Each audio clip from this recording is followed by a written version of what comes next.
fasteners to the outside. Oh. All going to be wood. Wooden fasteners. Yeah. So basically, The drive tickets.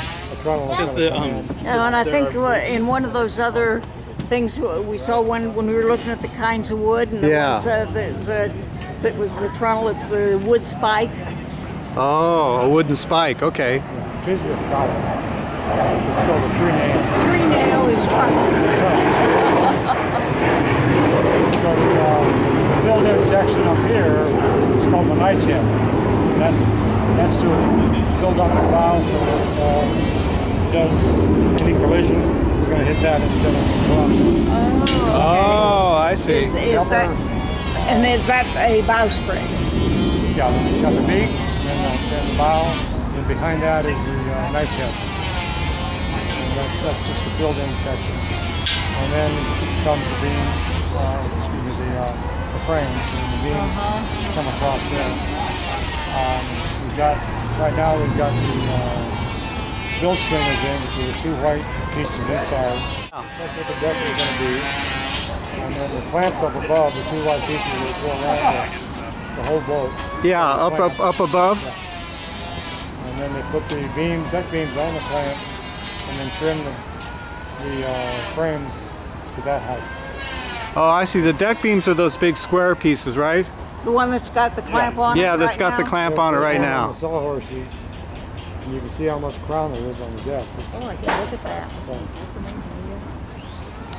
Then the places that are cracked, do they fill those? They might put epoxy in there. Yeah, I would imagine. It's not going to affect the wood. Everything's going to be protected. But that's we've got some lead ingots.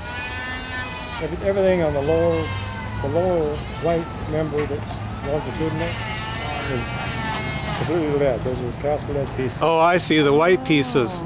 Yeah. Above that is a wooden keel. Above that keel is more lead into the frame. And then we're going to put the big blocks of lead down there by the hardhead area sign. Then we go midship. Spot where that ladder is. Yeah, which essentially all this lead is kind of dispersed throughout. And then these are the units that are going to and then you can have the units put those in to make sure you work up. Yeah. So it's going to be different depending on who's on board. And is this lead over here on these pallets? That's the ingots that you were talking about. Oh, the ingots, right. Wow. 500 pounds. Each one? Yeah. So the bulkheads are going in. Those are the ones. Without the bulkheads, there was a. Oh, I see the bulkhead right. There's one bulkhead right here. Inside, because you can just see. I can see the bulkhead right there. Yeah. Okay. Is that plywood or something like plywood or? That's it's non-laminated ply and probably epoxy covering over that. So the only access to each of those compartments is going to be from the top. This does not have an entrance through to the other part because they're no ports. Theoretically watertight bulkheads. Yeah, right. I designed this before because where the ladder is the only wider area between frames, so that you can get up. Oh, where you can get up, and I can see it. It's a wider area between the frames. I was looking at the plans before they built the ladder. I thought, why did they do that? Okay. Yeah, I can see it there. You just haven't done the trimming up there.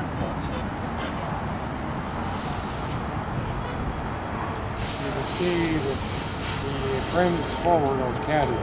So basically they're perpendicular to the keel here. And as you go forward toward the bow, you start to cant this way.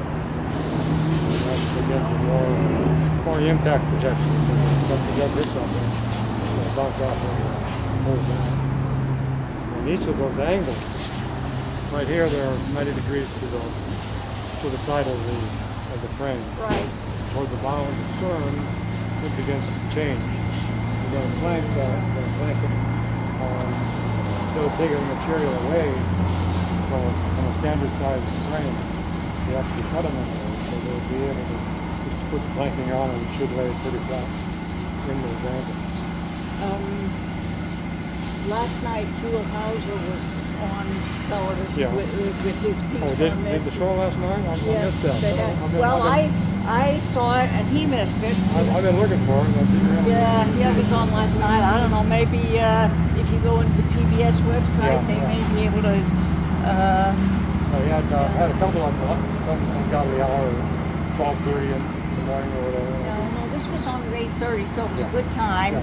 And it showed this 1920 issue jigsaw that cuts all these curves and cambers and stuff. You got it back here. Yeah. I'm showing you.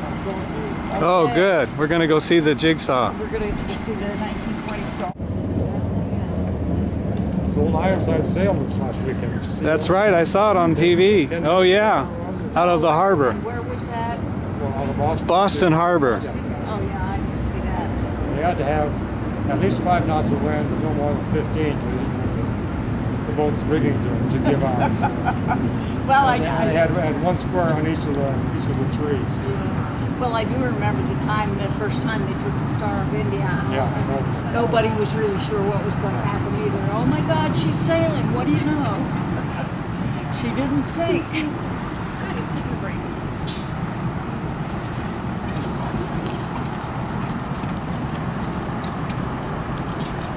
The cover's going to be extend out from where the orange piece is, which is kind of sacrificial root. That's what's going to hit the bottom of the Oh, okay. And then the rudder's going to extend out from there and then up. Yeah, And the steering tiller is going to be on the poop deck, and there'll be another deck above that, observation. So everything's going to, just about where the top of that light. Oh, yeah. That high. It's going to be that high. Well, let's see. In the Huell Hauser presentation, Mike, they did go up on some kind of a lift. Him and whoever he was interviewing might have been your project manager. So they went up and were able to look down on the whole thing. And he said, golly. Yeah. Oh, just yeah. like he would do. He sounds like that, yeah. Okay, what he was saying in his presentation, he said, was they didn't want to, they built it on the West Coast because they didn't want to have to go around the Horn, yeah. Not the Horn, it was the Cape of Good. Cape Hope. Okay. He didn't get it right. He said it a couple times. He didn't say Cape of Good Hope. He didn't say the Horn. He said Cape Hope. Okay. He was funny. He did it. He's pretty funny, but He did one up at Cabrillo National Monument, and he couldn't get the superintendent to be excited enough. He did a number of takes. You gotta get all excited. This is fun stuff.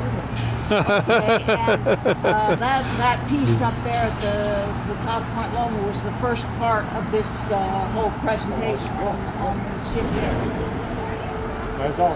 We're working with the Kumeyaay Indians and basically Cabrillo National Monument. This is the boat that's going to commemorate the landing of Cabrillo every year.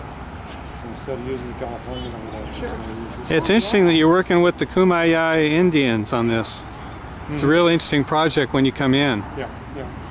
I didn't know that. They were part of it. I don't know if you read 2 years before the mass, but there was a lot of activity coming in here and creating cow hides for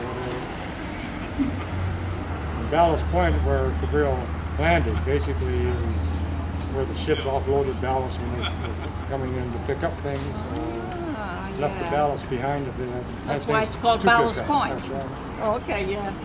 I'm familiar with where it is. Geologists have and looked I at all think those rocks. it's Navy property now, It isn't is, it? yeah. And the submarines come in. The new submarine commandant doesn't want us to do this anymore. So we have to land somewhere else. Not on Can't do Ballast Point.